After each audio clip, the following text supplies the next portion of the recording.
Olá a todos, bem-vindos a mais um Mergulho Profundo aqui conosco. Hoje vamos explorar um tema fascinante e complexo, a natureza humana de Jesus Cristo, especialmente sob a perspectiva da Igreja Adventista do Sétimo Dia. É um tema central para a fé cristã e, sem dúvida, gera muitas reflexões. Sim, com certeza. E para esse mergulho nós vamos nos aprofundar em uma variedade de fontes, abrangendo quase um século de história adventista de 1952 a 1952. Um período bastante rico, com certeza. Exatamente. Teremos a oportunidade de analisar publicações oficiais da Igreja, livros de teólogos adventistas influentes e, claro, os escritos de Ellen G. White. É um conjunto de fontes realmente valioso para entendermos como a igreja lidava com essa questão tão crucial ao longo de sua história. Com certeza. De que torna esse material ainda mais interessante é que ele revela uma mudança significativa na interpretação da natureza humana de Cristo que aconteceu por volta de 1950. Uma mudança que, aliás, resultou em um debate que, de certa forma, continua até os dias de hoje. É verdade, e o mais fascinante é observar como, no início, havia uma unidade de pensamento bastante notável entre os pioneiros da igreja sobre esse tema. Eles realmente enfatizavam que Jesus, para se identificar plenamente com a humanidade e oferecer a redenção completa, assumiu a natureza humana decaída, a mesma natureza que herdamos de Adão. É verdade. E essa visão está presente em vários escritos da época. Por exemplo, você mencionou James White, um dos pioneiros do Adventismo. O que exatamente ele dizia sobre a natureza humana de Cristo? James White, em seus primeiros escritos, compara Jesus a Arão e seus filhos. Ele argumentava que, assim como eles, Cristo também tomou sobre si a semente de Abraão, ou seja, a nossa própria natureza. Uma analogia interessante para ilustrar a identificação de Cristo com a humanidade. E essa visão era compartilhada por outros pioneiros. Sim, vários outros pioneiros do Adventismo também defenderam essa perspectiva. Uriah Smith, por exemplo. Ah, sim, Uriah Smith. Ele inicialmente se inclinava por uma visão antitrinitariana, não é? Sim, é verdade. Mas, posteriormente, ele passou a afirmar a igualdade pré-existente de Cristo com Deus e a necessidade de Cristo assumir a nossa natureza decaída para nos salvar. Ou seja, para Smith, a encarnação de Cristo não era apenas um evento simbólico, mas algo fundamental para a salvação da humanidade. Exatamente. E outro pioneiro que se destaca nesse debate é o J.H. Wagner. Ele defendia com bastante ênfase o papel de Cristo na criação e a necessidade dele compartilhar a nossa natureza decaída para que a redenção fosse possível. Interessante. Quer dizer que, para Wagner, se Cristo não tivesse experimentado as nossas fraquezas e tentações, a sua vitória sobre o pecado não teria o mesmo significado para nós. Exatamente. Para ele, a vitória de Cristo só teria sentido se ele tivesse conquistado na mesma carne que a nossa, enfrentando as mesmas dificuldades que nós. Entendo. E essa visão se fortalece ainda mais com os escritos e sermões de outros teólogos proeminentes como A.T. Jones e W.W. Prescott, certo? Sim, sem dúvida. Eles também dedicaram grande parte de seus ministérios a defender essa visão tradicional da natureza humana de Cristo. E qual a ênfase principal deles? A.T. Jones, por exemplo, ficou muito conhecido por seus sermões impactantes na Conferência Geral de 1888, onde ele enfatizou a vitória de Cristo sobre o pecado na mesma carne que a nossa. E ele destacava as implicações práticas dessa vitória para a busca da perfeição cristã. Espera um pouco, você mencionou a Conferência Geral de 1888. Para os ouvintes que talvez não estejam familiarizados, você poderia contextualizar um pouco a importância desse evento? Claro. A Conferência Geral de 1888 é considerada um marco na história da Igreja Adventista do Sétimo Dia. Foi nesse evento que a mensagem da justiça de Cristo e sua obra redentora foram apresentadas com uma força e um vigor renovados. A.T. Jones, em seus sermões, realmente enfatizou que a vitória de Cristo sobre o pecado, na mesma carne que a nossa, nos dá a possibilidade de alcançar a perfeição cristã através da graça de Deus. É fascinante como um evento histórico pode ter um impacto tão profundo na teologia e na vida da igreja. E o W.W. Prescott, qual foi a sua contribuição nesse debate? W.W. Prescott, assim como Jones, dedicou grande parte de seus escritos e sermões à defesa dessa visão tradicional. Ele argumentava que Cristo precisava se identificar completamente com a nossa humanidade para nos redimir do pecado e nos oferecer a vida eterna. Ou seja, para Prescott, a humanidade de Cristo não era algo superficial, mas uma realidade profunda e essencial para a nossa salvação. Exatamente. E quando falamos da cristologia adventista, não podemos deixar de mencionar a figura central de Ellen G. White. Sem dúvida. O que podemos destacar sobre a perspectiva dela em relação à natureza humana de Cristo? Os escritos de Ellen G. White corroboram de forma bastante consistente essa visão de que Cristo compartilhou a nossa natureza decaída. Ela usa imagens vívidas para ilustrar esse ponto. Por exemplo, quando ela compara a tentação de Cristo no deserto à tentação de Adão no Éden. Interessante. Poderia detalhar um pouco mais essa comparação? Claro, Ellen G. White argumenta que Cristo, ao contrário de Adão, que foi tentado em um estado de perfeita varonilidade no jardim do Éden, enfrentou as tentações de Satanás em um estado de fragilidade humana. É como se ela estivesse dizendo que Cristo realmente se colocou no nosso lugar, enfrentando as mesmas tentações que nós, mas sem nenhum tipo de vantagem sobre-humana. Exatamente. Ela adverte contra a ideia de que Cristo, por ser divino, teria resistido às tentações de forma sobre-humana. Para ela, a genuinidade da luta de Cristo e a magnitude da sua vitória residem justamente no fato de que ele venceu o pecado na mesma natureza que a nossa. É realmente impressionante pensar que Cristo, mesmo sendo divino, escolheu se esvaziar de seus privilégios e se identificar plenamente com a nossa humanidade, enfrentando as mesmas tentações e fraquezas que nós. E essa unidade de pensamento em relação à natureza humana de Cristo, que perdurou por quase um século dentro do Adventismo, começa a ser desafiada em meados do século XX, não é? Sim, é verdade. Por volta de 1950 surge uma nova interpretação que se afasta dessa visão tradicional.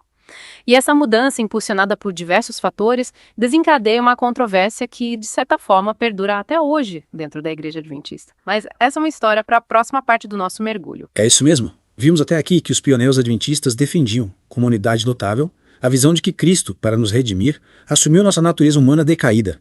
E essa visão encontra respaldo em diversos escritos da época, incluindo os de James White, Uriah Smith, J.H. Waggoner, A.T. Jones, W.W. Prescott e, claro, Ellen G. White. Mas, como você mencionou, essa unidade de pensamento se rompe em meados do século XX, dando lugar a um novo capítulo na cristologia adventista. Na próxima parte, vamos explorar os eventos que levaram a essa mudança de interpretação e as diferentes perspectivas que emergiram a partir desse momento. Até a próxima. Retomando nossa análise da natureza humana de Cristo, você deve estar se perguntando: o que, afinal, causou essa mudança na interpretação tradicional dentro do Adventismo a partir de meados do século XX? É uma pergunta que me intriga bastante. Como essa visão tão enraizada na teologia adventista passou a ser questionada? Quais foram os eventos que marcaram essa mudança? A mudança foi impulsionada por uma série de fatores, tanto internos quanto externos à Igreja Adventista. Um dos eventos mais marcantes que contribuiu para essa mudança foi a crítica crescente vinda de publicações evangélicas. Eles acusavam os adventistas de, digamos, rebaixar a figura de Cristo ao ensinar que ele assumiu uma natureza pecaminosa. Ou seja, a pressão de outras denominações cristãs teve um papel importante nesse processo. Exatamente.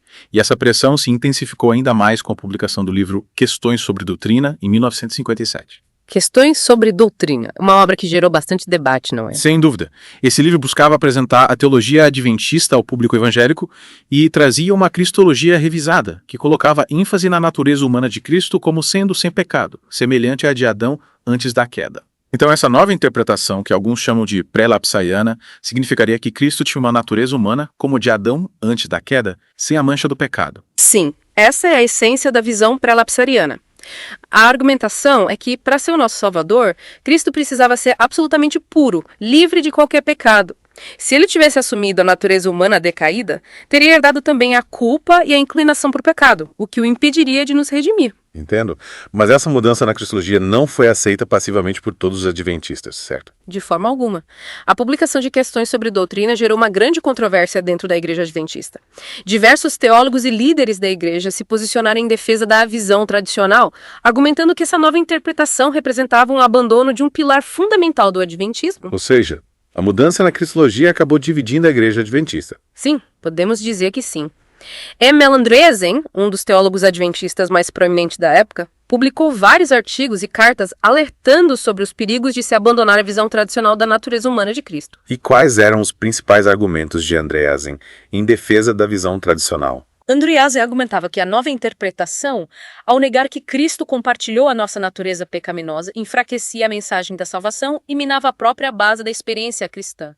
Para ele, a vitória de Cristo sobre o pecado só faria sentido se ele a tivesse conquistado na mesma cara que a nossa, enfrentando as mesmas tentações e fraquezas que nós. É um argumento bem forte. Se Cristo não tivesse experimentado as nossas lutas, como poderia realmente nos compreender e nos ajudar a vencer as nossas próprias batalhas contra o pecado? Exato.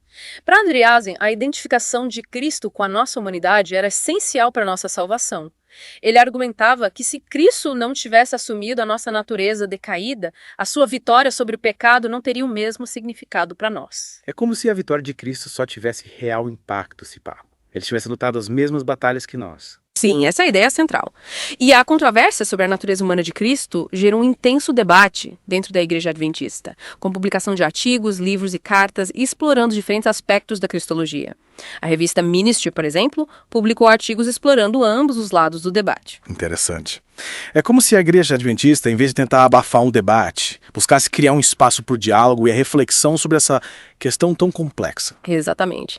E essa busca por uma compreensão mais profunda da natureza de Cristo continua até hoje. Então podemos dizer que o debate ainda não está totalmente encerrado. Sem dúvida. A controvérsia sobre a natureza humana de Cristo permanece como um tema relevante dentro do Adventismo, com diferentes perspectivas e interpretações coexistindo dentro da Igreja. E na próxima parte do nosso mergulho, vamos explorar um pouco mais essas diferentes perspectivas e tentar entender como elas impactam a nossa compreensão da pessoa de Cristo e da sua obra redentora. Perfeito. Acho que essa análise mais detalhada das diferentes perspectivas vai nos ajudar a ter uma visão mais completa e equilibrada desse debate tão importante para a teologia adventista. Aguardo ansiosamente pela próxima parte. E aqui estamos nós, na parte final do nosso mergulho na natureza humana de Cristo. Já exploramos bastante a visão tradicional que coloca ênfase da natureza pecaminosa de Cristo. E vimos também como essa visão passou a ser desafiada a partir de meados do século XX por uma nova interpretação. A visão pré-lapsariana, que defende que Cristo assumiu a natureza humana perfeita de Adão antes da queda. Agora, vamos nos aprofundar um pouco mais nas nuances desse debate teológico. Vamos analisar os principais argumentos de cada perspectiva. É importante a gente lembrar que, apesar de ter sido questionada, a visão tradicional não desapareceu completamente. É verdade. Muitos teólogos e estudiosos adventistas continuam a defendê-la. O argumento deles é que essa visão se encaixa melhor com as escrituras e com o legado dos pioneiros da igreja. Faz sentido. Você poderia nos lembrar de forma resumida quais são os principais argumentos da visão tradicional? Claro, a visão tradicional se baseia na ideia de que, para nos salvar, Cristo precisava se identificar completamente com a nossa humanidade decaída, experimentando as mesmas fraquezas, as mesmas tentações que nós enfrentamos. Para defender essa visão, eles usam textos bíblicos como Hebreus 2.17, que afirma que Cristo foi feito semelhante aos seus irmãos em todas as coisas, e declarações de Ellen G. White que descrevem Cristo como tendo assumido a natureza humana degenerada. Esses argumentos realmente nos levam a refletir sobre a profundidade da encarnação de Cristo e o significado do seu sacrifício por nós. Se ele não tivesse experimentado as nossas lutas, como poderia nos compreender e nos ajudar a vencer as nossas próprias batalhas contra o pecado? Exatamente. Esse é o ponto central da visão tradicional. A identificação de Cristo com a nossa humanidade é vista como fundamental para a nossa salvação. Ao assumir a nossa natureza decaída, Cristo se torna o nosso sumo sacerdote compassivo. Aquele que pode se compadecer das nossas fraquezas e nos ajudar nas nossas necessidades. Mas a visão pré-lapsariana, como você já mencionou, apresenta uma perspectiva diferente. Quais são os principais argumentos dessa visão? A visão pré-lapsariana argumenta que se Cristo tivesse assumido natureza humana decaída, teria herdado também a culpa e a inclinação para o pecado, e isso o impediria de ser o nosso Salvador. Para sustentar essa visão, eles se baseiam em textos bíblicos que descrevem a santidade e a impecabilidade de Cristo, como Hebreus 4.15, que diz: porque não temos um sumo sacerdote que não possa compadecer-se das nossas fraquezas, porém um que, como nós, em tudo foi tentado, mas sem pecado. E também em declarações de Ellen G. White que enfatizam a pureza moral de Jesus. Entendo. Para a visão pré-lapsariana, a pureza e a santidade de Cristo são essenciais para a sua obra redentora. Se ele tivesse assumido a natureza humana pecaminosa, a sua vitória sobre o pecado não teria o mesmo valor e significado. Exatamente. A ênfase aqui está na impecabilidade de Cristo como garantia da nossa salvação. A visão pré-lapsariana argumenta que Cristo, ao assumir a natureza humana perfeita de Adão, antes da queda, se tornou o nosso substituto perfeito, cumprindo a lei em nosso lugar e nos oferecendo a possibilidade de viver uma vida livre do pecado. Fascinante como essas duas visões, apesar de divergirem em alguns pontos, convergem na ênfase e na importância da encarnação de Cristo para a nossa salvação. Ambas reconhecem que, para nos salvar, Cristo precisou se tornar um de nós, se identificar com a nossa humanidade. A diferença está na compreensão da natureza dessa humanidade assumida por Cristo. É verdade. A pergunta central do debate é: qual natureza humana Cristo assumiu? A natureza decaída, sujeita ao pecado que herdamos de Adão? Ou a natureza humana perfeita, livre do pecado, que Adão possuía antes da queda? E essa pergunta, como a gente viu, tem gerado debates intensos dentro do Adventismo, com argumentos consistentes de ambos os lados. Diante dessa complexidade, qual seria a sua recomendação para os nossos ouvintes que desejam se aprofundar nesse tema e formar sua própria opinião? A minha recomendação é que os ouvintes estudem as Escrituras com cuidado, com oração, buscando a orientação do Espírito Santo para compreender a verdade sobre a natureza humana de Cristo. É importante ler os textos bíblicos no seu contexto, considerando o significado original das palavras e a intenção do autor. Além disso, é fundamental consultar os escritos de Ellen G. White, que oferece uma compreensão profunda da pessoa de Cristo e de sua obra redentora. Concordo plenamente. A busca pela verdade exige estudo, exige reflexão e, acima de tudo, humildade para reconhecer que a nossa compreensão da verdade é sempre parcial e limitada. O importante é que essa busca nos aproxime mais de Cristo e nos inspire a viver uma vida de fé, de amor e de serviço. A semelhança do Mestre que, em sua encarnação, nos revelou o amor e a graça de Deus de uma forma inigualável. Exatamente. E que essa busca pela compreensão da pessoa de Cristo nos leve a uma experiência mais profunda da sua graça e nos capacite a compartilhar o seu amor com o mundo. É com essa mensagem de esperança e fé que encerramos o nosso mergulho na natureza humana de Cristo. Esperamos que essa jornada tenha proporcionado reflexões profundas e despertado em você o desejo de continuar explorando as Escrituras, buscando uma compreensão cada vez mais completa do amor de Deus manifestado em Cristo Jesus.